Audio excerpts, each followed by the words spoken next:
নমস্কাৰ গ্ৰহণ কৰিব। মই এটা আন্তৰ্জাতিক বিষয় লৈ আজি পুনৰ মই সংবাদ মাধ্যমৰ যোগেদি বা ছ'চিয়েল মিডিয়াৰ যোগেদি সামাজিক মাধ্যমৰ যোগেদি মই পুনৰ ৰাইজৰ মাজলৈ আহিছোঁ।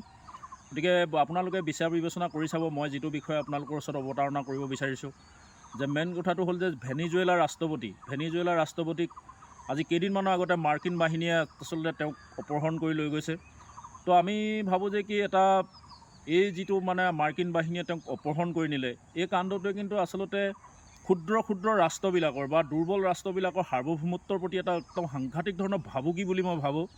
তো মই ভাবোঁ যে কি এখন থানা এখনে এজন চোৰ ডকাইত বা অপৰাধীক যেনেকৈ গাঁৱৰ পৰা কৰায়ত্ব কৰি লৈ আহে, তেনেকুৱা এজন ৰাষ্ট্ৰপ্ৰধান এজনক যিহেতু মাৰ্কিন বাহিনীয়ে বা মাৰ্কিন যুক্তৰাষ্ট্ৰৰ সেনাবাহিনীয়ে ৰাতি গৈ পেলানি তেওঁক ঠিক তেনেধৰণে এজন অপৰাধীৰ দৰে উঠাই লৈ অহা কাৰ্য নিশ্চিতভাৱে যে আমাৰ যিবিলাক ক্ষুদ্ৰ বিশ্ব ক্ষুদ্ৰ ৰাষ্ট্ৰ বা দুৰ্বল ৰাষ্ট্ৰ আছে, এই দুৰ্বল ৰাষ্ট্ৰবিলাকৰ কাৰণে এক ভাবুকি স্বৰূপ বুলি মই ভাবোঁ নিশ্চিতভাৱে।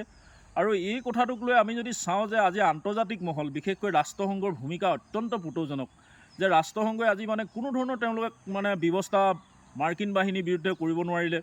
আৰু মই ভাবোঁ যে মাজতে তেওঁলোকে গ্ৰীণলেণ্ড আক্ৰমণৰ কাৰণে গ্ৰীণলেণ্ডখন দখল কৰাৰ ষড়যন্ত্ৰ চলাইছে আপোনাৰ মাৰ্কিন ৰাষ্ট্ৰপতি ডনাল্ড ট্ৰাম্পে। এইটো এটা অত্যন্ত দুৰ্ভাগ্যজনক, কাৰণ এই কথাবোৰে এইটোৱে সূচাইছে যে আচলতে এই মুহূৰ্তত দুৰ্বল আৰু আপোনাৰ সৰু ৰাষ্ট্ৰবিলাক যে কোনো কাৰণতে নিৰাপদ নহয়। তেওঁলোকৰ সাৰ্বভৌমত্ব বচাই ৰখাটো এই টাইমত যথেষ্ট এটা আহুকাল বিষয় হৈ পৰিছে, বা এইটো এটা যথেষ্ট তেওঁলোকৰ চিন্তনীয় বিষয় হৈ পৰিছে। তো আপোনালোকে দেখে যে আচলতে ইয়াৰ দ্বাৰা এটা কথা প্ৰতিপন্ন হয় যে এই ৰাষ্ট্ৰৰ কিছুমান শক্তিশালী ৰাষ্ট্ৰৰ কিছুমানে এটা তেওঁলোকৰ ধৰক ইখন দেশে সিখন দেশৰ আপোনাৰ এনে আগ্ৰাসনী এনে কাৰ্যৰ বিৰুদ্ধে তেওঁলোকে কোনো ধৰণৰ ব্যৱস্থা গ্ৰহণ নকৰে। আমি দেখা পালোঁ যে আচলতে ৰাছিয়াই যেতিয়া ইউক্ৰেইন আক্ৰমণ কৰিছিলে, এই ক্ষেত্ৰতো হয় বাহিৰৰ পৰা মাৰ্কিন যুক্তৰাষ্ট্ৰ বা নাটো বাহিনীয়ে ইউক্ৰেইনৰ পক্ষত থিয় হৈছিলে, কিন্তু কাৰ্যক্ষেত্ৰতো কোনোৱে তেনেকৈ আগবাঢ়ি নাহিলে, আপোনাৰ ইউক্ৰেইনক সহায়ৰ কাৰণে প্ৰত্যক্ষ সহায়ৰ কাৰণে কোনো আগবাঢ়ি নাহিলে, বা তেওঁলোকে গোপনে যি অস্ত্ৰ শস্ত্ৰ দিলেও কিন্তু পোনপটীয়াভাৱে কোনো সহায় নকৰিলে, বা এই বিষয়টোৰ ওপৰত তেওঁলোকে কোনেও মাত নামাতিলে, বা তেওঁলোকে কোনেও সৰব ভূমিকা বা শক্তিশালী ভূমিকা গ্ৰহণ নকৰিলে। তো এইটো কথা আমি গম পাওঁ। লগতেতো আপোনাৰ ইৰাকৰ ওপৰতো আপোনাৰ এই কি বুলি কয় ইৰানৰ ওপৰতো ইতিমধ্যে মাৰ্কিন যুক্তৰাষ্ট্ৰৰ চকু। বহু সময়ত তেওঁলোকৰ পাৰমাণৱিক য'ত আপোনাৰ তেওঁলোকে পাৰমাণৱিক পৰীক্ষণ কেন্দ্ৰ বা য'ত পৰীক্ষা নিৰীক্ষা চলায় পাৰমাণৱিক অস্ত্ৰৰ, সেই অস্ত্ৰটো মাৰ্কিন বাহিনীয়ে আকাশমাৰ্গৰ পৰা আক্ৰমণ কৰিছে, ইজৰাইলে আক্ৰমণ কৰিছে। গতিকে দেখা গৈছে যে আচলতে যাৰ জোৰ তাৰ মুলুকৰ দৰে বৰ্তমান সময়ত হৈছে। আৰু এই কথাটো মই ভাবোঁ যে আন্তৰ্জাতিক এটা পৰিস্থিতি অত্যন্ত বেয়াৰ ফাললৈ গতি কৰিছে, আৰু যাৰ কাৰণে তৃতীয় যুদ্ধ আশংকাও বাঢ়িছে।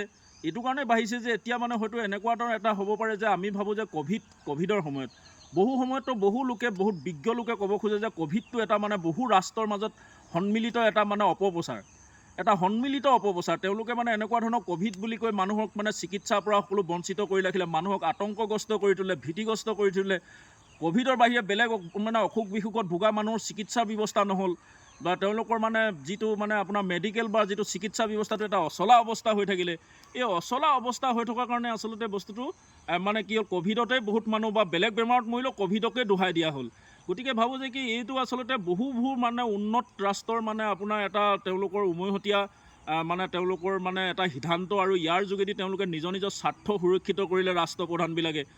গতিকে মই এতিয়া ইয়াৰ কথা লৈ আলম কৰিব বিচাৰোঁ যে এতিয়া যিটো আক্ৰমণ হৈছে দুৰ্বল দেশবিলাকৰ ওপৰত, শক্তিশালী ৰাষ্ট্ৰৰ যিবিলাক আগ্ৰাসন হৈছে, অৰ্থাৎ পুখুৰী এটাত ডাঙৰ মাছে সৰু মাছক খেদি খোৱাৰ দৰে এটা প্ৰক্ৰিয়া, যে এই প্ৰক্ৰিয়াটোত এতিয়া এনেকুৱা হৈছে যে আজি হয়তো চীনেও কোনো ধৰণৰ এটা সৰব ভূমিকা গ্ৰহণ কৰা দেখা নগ'ল, কাৰণ তেওঁলোকৰ এটা স্বাৰ্থ থাকিব পাৰে যে তেওঁলোকে আচলতে টাইৱানখন এতিয়া ধৰক যেনেকৈ ভেনিজুৱেলা আচলতে মাৰ্কিন বাহিনীয়ে যেনেকৈ ধৰণে দখল কৰি ল'লে, বা তেওঁলোকে মাৰ্কিন বাহিনী যিটো আধিপত্য প্ৰতিষ্ঠা কৰিলে, তেনেকৈ ধৰণে হয়তো চীনেও টাইৱানৰ ওপৰত এই আধিপত্য প্ৰতিষ্ঠাৰ চিন্তা চৰ্চা চলাই থাকিব পাৰে। কাৰণ আজি যিহেতু তেওঁলোকে মাৰ্কিন যুক্তৰাষ্ট্ৰৰ কাৰ্যৰ বিৰুদ্ধে তেওঁলোকে মাত নেমাতিবলৈ গৈ তেওঁলোকে এদিন নিজৰ স্বাৰ্থৰ সিদ্ধি কৰিবলৈ বিচাৰিব পাৰে। ৰাছিয়াইতো ইউক্ৰেইন আক্ৰমণ কৰিছে, হয়তো ভাৰতেও চুবুৰীয়া ৰাষ্ট্ৰ যেনে বাংলাদেশ বা পাকিস্তান বা তেওঁলোকে আফগানিস্তানেই হওক বা নেপাল ভূটানকে ক্ষেত্ৰতে হওক, ভাৰতেও এনেকুৱা ধৰণৰ আগ্ৰাসী ৰূপ ল'ব পাৰে। গতিকে মই এই মুহূৰ্তত ক'ব বিচাৰোঁ যে আন্তৰ্জাতিক প্ৰেক্ষাপটৰ পৰা মই ক'ব বিচাৰোঁ যে আচলতে দুৰ্বল দেশবিলাক এই মুহূৰ্তত তেওঁলোক সুৰক্ষিত নহয়, আৰু তেওঁলোকৰ যিটো তেওঁলোকে যিটো এতিয়া আগ্ৰাসনী ৰূপ লৈছে, এই ৰূপটোৱে কিন্তু বহু দুৰ্বল ৰাষ্ট্ৰলৈ বা বহুত আপোনাৰ ক্ষুদ্ৰ ৰাষ্ট্ৰবিলাকলৈ ভাবুকি নমাই আনিছে। আৰু মই এইকাৰণে ক'ব বিচাৰোঁ যে ৰাষ্ট্ৰসংঘৰ ভূমিকাও অত্যন্ত দুৰ্বল আৰু দুৰ্ভাগ্যজনক, নাটোৰ ভূমিকাও মানে ইমান শক্তিশালী নহয়।